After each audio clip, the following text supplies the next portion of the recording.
नमस्कार, आप देख रहे हैं सिटी हलचल आपकी आवाज़।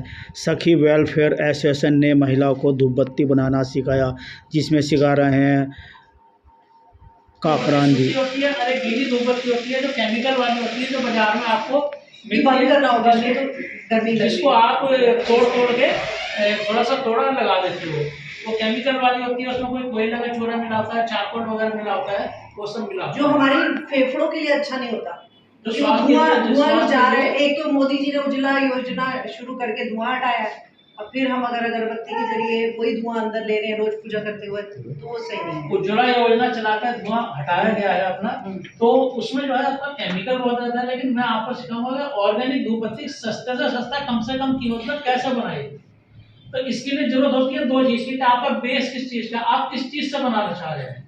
एक तो वो चीज है कि जो हमें मार्केट से खरीदनी पड़ती है, एक वो चीज है जो सबके घर में अवेलेबल है। इसमें दो बेस आपके रहते हैं। एक तो सबसे पहले होता है गाय का गोबर। गाय के गोबर से आप बनाना है और सुखाकर उसको मिक्सी में पीस के या किसी भी चीज में पीस के आपको उसका बारीक पाउडर बनाना है। एक तो गाय के गोबर से हम धूपबत्ती बना सकते हैं। दूसरा गेंदे का फूल है, आपके घर में गुलदाउदी का फूल है, या जितने भी ये फूल है, आप उन फूल की पत्तियों को सुखा लें और सुखाकर उनका पाउडर बना लें। उस पाउडर से आप धूपबत्ती बना सकते हैं। या मिक्सी में ताजे फूलों की पत्तियों को ग्राइंड कर लें अच्छी तरह, उसको पीस लें, जैसे हम घर में मसाला वगैरह पीसते हैं ना, उस तरीके से पीस लें और फिर हम उसकी धूपबत्ती बना सकते हैं। लेकिन अब फूल हमारे पास है, गाय का गोबर हमारे पास है, उसको खुशबू के लिए हम करें क्या? खुशबू के लिए हम क्या डाल सकते हैं? खुशबू के लिए आप उसमें तीन चार आइटम मैं आपको बताऊंगा। कितना डालना है जो मैं डालता हूं वो बताऊंगा। आपकी इच्छा है कि आपका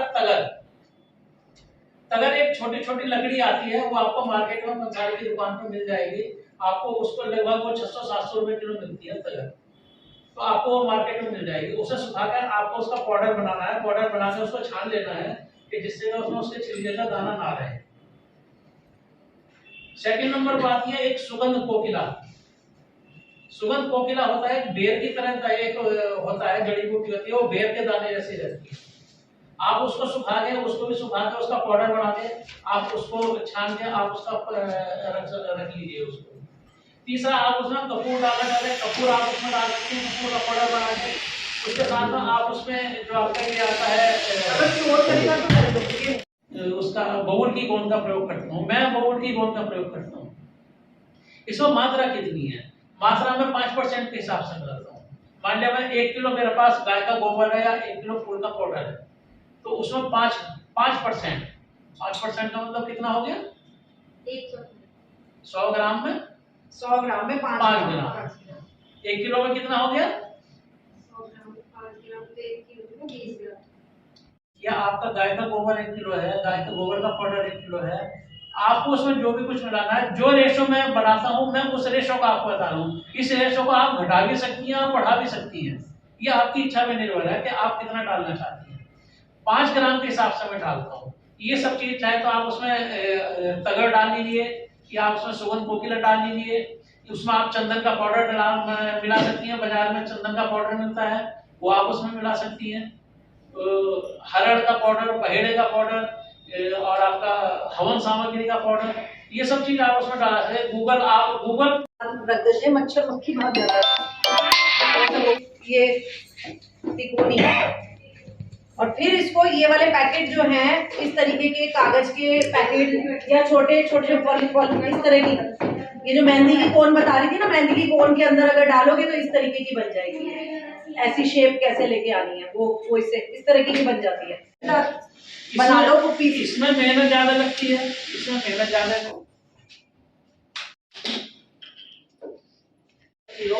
ऐसे ही इसे गूंथ कर कम से कम 1-2 घंटे के लिए आपको रखना पड़ेगा, तभी आपका बढ़िया होगा।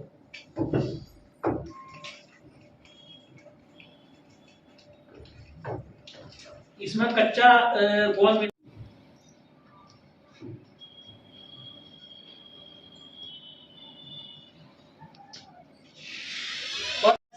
उद्योग शुरू करना चाहें तो हम उनकी मदद कर सकते हैं। सखी वेलफेयर फाउंडेशन तो मेरे से संपर्क करें। इसको बेचने में भी, क्योंकि देखो हमारे यहाँ पे कहीं ना कहीं मरीज तो आता ही है। शुरू में हमारे यहीं से चालू कर सकते हैं, जितना भी घर पे जितना बनाए हम यहाँ से बेचने की शुरुआत कर सकते हैं। और अगर हमारा माल अच्छा है और हमारी पैकिंग अच्छी हो जाती है तो हम कोशिश कर सकते हैं उसको अमेजोन जैसी चीज़ पे भी बेचने की या बड़ी बड़ी दुकानों पे भी बेचने की कोशिश कर सकते हैं। चलाते हैं जिससे वो पिचकारी ले सकती हैं। नहीं तो ये ट्यूब आती है जिसे हम छत वगैरह में हम लगाते हैं, कहीं लीकेज हो जाए तो वो लगाते हैं। तो मेरे पास खाली ट्यूब रखी थी, मैं इसका इस्तेमाल करता हूँ। इसका मुंह पतला होता है लेकिन इसे काट के आप अपने हिसाब से कोई कितने भी मोटे साइज की बना सकते हैं, कितनी भी पतली बना सकते हैं। इसको ऐसे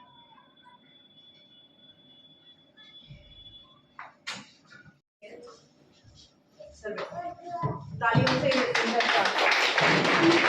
हमारे प्रदेश संयोजक है, मैं इन्हीं के साथ जुड़ी हूँ। अपने एनजीओ प्रकोष्ठ में मैं जिला संयोजक हूँ। तो आज ये आए हुए थे लखनऊ से, तो हमने सोचा कि आज इनको भी अपनी कार्यशाला का एक भाग बनाया जाए। सर आज ये काकरान जी है, रविंद्र काकरान जी, ये जो है धूप बत्ती बनाना सिखा रहे हैं आज हमारी महिलाओं को।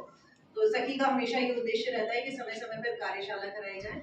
ये अचार पापड़ ब्यूटिशियन का कोर्स इस तरीके की कार्यशाला हम लोग कराते हैं। तो आज ये धूप बत्ती की कार्यशाला हो रही है जिसमें काफी अब हम इसको लीवर को दबाएंगे तो इसमें से पीछे से प्रेशर डालेगा तो इसमें से ये बत्ती निकलनी शुरू हो जाएगी। ये देखिए ये आ जाएगी, ये बत्ती इसमें से निकलनी शुरू हो जाएगी।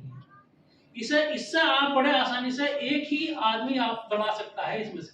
अब जैसे ये टूट रही है तो ये अगर ये मैं बताऊंगा इसमें। अच्छा बत्ती निकलती चली जाएगी आपकी, ये आ जाएगी आपकी, ये आपकी बत्ती निकल गई, देखो ये आपकी। कितने उसकी बना रही हूँ, इसके सहारे सहारे ये चली जाएगी, दूसरी साइड में को नहीं भागेगी।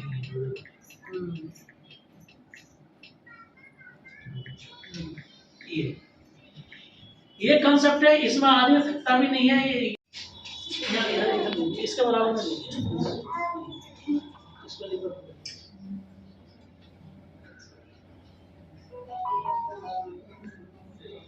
आसान है, कोई मुश्किल नहीं है।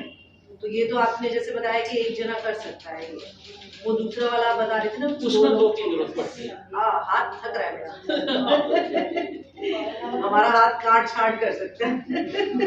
नमस्कार, मैं डॉक्टर राखी आनंद अग्रवाल। आज सखी वेलफेयर फाउंडेशन की ओर से एक कार्यशाला का आयोजन किया जा रहा है जिसके अंदर ऑर्गेनिक धूप बत्ती बनाना महिलाओं को सिखाया जा रहा है। ये कार्यशाला को कोई भी आकर अटेंड कर सकता है। ये हमारे रविंद्र काकरान जी हैं जिन्होंने इस कार्यशाला में हमारा मार्गदर्शन किया।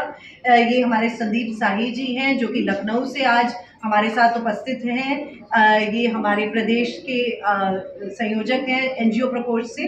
तो आज क्योंकि ये आए हुए थे तो मैंने इनसे आग्रह करके इन्हें यहाँ पे मुख्य अतिथि के रूप में बुलाने का दुस्साहस किया। तो बहुत बहुत शुक्रिया हमारे मीडिया कर्मियों के साथ। सखी वेलफेयर फाउंडेशन का उद्देश्य यही है कि महिलाएं लघु उद्योग लगाएं और जो भी चीज़ें हैं ये अपने घर में बनाएं, और ताकि और इसको हम चाहते हैं कि ये सिर्फ यहीं तक सीमित ना रहे कि वो खुद इस्तेमाल के लिए नहीं, बाहर बेचने के लिए इसको इस तरीके से बनाए कि ताकि वो बेच सके बाहर।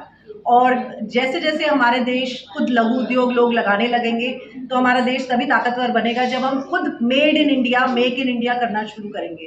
तो ये हमारी छोटी सी गिलहरी कह सकते हैं कि प्रयास है जो कि हमारे देश के लघु उद्योग के अंदर अपना योगदान दे रहा है। धन्यवाद। बहुत बहुत धन्यवाद। सबसे पहले तो मैं डॉक्टर राखी जी को बहुत बधाई देना चाहता हूँ कि बिजनौर जनपद में, निजामाबाद में सोशल इश्यूज़ को लेकर के आप बहुत काम कर रहे हैं। और विशेष तौर से मैं देख रहा हूँ कि जो एंटरप्रेन्योरशिप आज की जो सबसे बड़ी एक देखा जाए कि जो रूरल बेस्ड लोग हैं और जिनको आजीविका को लेकर के दिक्कत रही है, तो इस तरह का पहल आपने आज यहाँ पे किया है कि कैसे लोगों को रोजगार मिले और निःशुल्क प्रशिक्षण आपके द्वारा किया जा रहा है। तो मैं रविंद्र जी को जो आपने भी एक लोगों को एक आह्वान किया है कि आप निःशुल्क उनको प्रशिक्षण दीजिए, तो पुनः एक बार मैं राकेश जी को सखी वेलफेयर फाउंडेशन को शुभकामनाएं देता हूँ। और मुझे लगता है कि इस प्रयास से निश्चित रूप से इनकी जो जीविकोपार्जन है और जिनकी आजीविका है वो निश्चित रूप से उसमें वृद्धि होगी। बहुत धन्यवाद। बस सिर्फ और जैसे कि आपने देखा है कि मैंने धूप बत्ती बनाना सिखाया है। ये आइडिया मेरे दिमाग में आया था कोरोना टाइम में, क्योंकि मेरा फूड कहीं बिक नहीं रहा था। तो मैंने सोचा मैं क्या बनाऊं। उस समय ये विचार मेरे दिमाग में आया कि हम इसका ऐसे कर सकते हैं। तो कई साल तक प्रोसेस करते अब मैंने फाइनली ये किया है कि ये बिना मशीन के हम ये धूप बत्ती बना सकते हैं और बहुत बढ़िया बनती है इससे। मैं धूप बत्ती बना रहा हूँ, मेरी कई स्टेट में धूप बत्ती जाती है, आपके हरियाणा में मेरी जाती है, राजस्थान में, उड़ीसा, पश्चिम बंगाल, कई सारे स्टेट में मैंने अपनी धूप बत्ती भेजी हुई है, लेकिन मार्केट में नहीं है। जो मेरी जान पहचान लगभग इस हिंदुस्तान के लगभग 16-17 स्टेट में मेरे जान पहचान के लोग रहते हैं। मैंने उन 16-17 स्टेट में अपनी ये धूप बत्ती उनके माध्यम से भेज चुका हूँ मैं। और प्रयास ये है कि अच्छे से अच्छा पर्यावरण हम अपने हिंदुस्तान को कैसे दे सकें, अपनी महिलाओं को हम कैसे रोजगार की तरफ लगा सकें, कम से कम संसाधन में हम पैसा कमा सकें, क्योंकि इसमें जितने भी संसाधन हैं सब घरेलू हैं। कुछ हमें जड़ी बूटियाँ वो मार्केट से लानी पड़ती हैं, रॉ मटेरियल हमारा सारा घरेलू है। तो एक यही प्रयास है कि जो हमारे जो लोकल स्तर पे जो हमारी मातृशक्ति है, हम उसको आर्थिक रूप से कैसे समृद्ध कर सकें। बहन जी ने आज बुलाया सखी वेलफेयर फाउंडेशन के माध्यम से। मैं डिस्ट्रिक्ट प्रेसिडेंट राष्ट्रीय विकास संगठन है, जिसके जो हमारे जो इसके पश्चिमी उत्तर प्रदेश के संयोजक है ओम सिंह राणा जी हैं, पूर्व सैनिक प्रकोष्ठ के वो अध्यक्ष हैं। उनके सानिध्य में मैं राष्ट्रीय विकास संगठन से जुड़ा हुआ हूँ, डिस्ट्रिक्ट प्रेसिडेंट के पद पर। यहाँ नमो फाउंडेशन के नाम से हम अपना चलाते हैं, जिसमें वृक्षारोपण करते हैं। स्कूल कॉलेज में जाके जगह जगह बच्चों को पॉलीथीन के बारे में अवेयर करते हैं कि पॉलीथीन से हम कैसे छुटकारा पा सकते हैं। मेरा नाम डॉक्टर संदीप शाही है और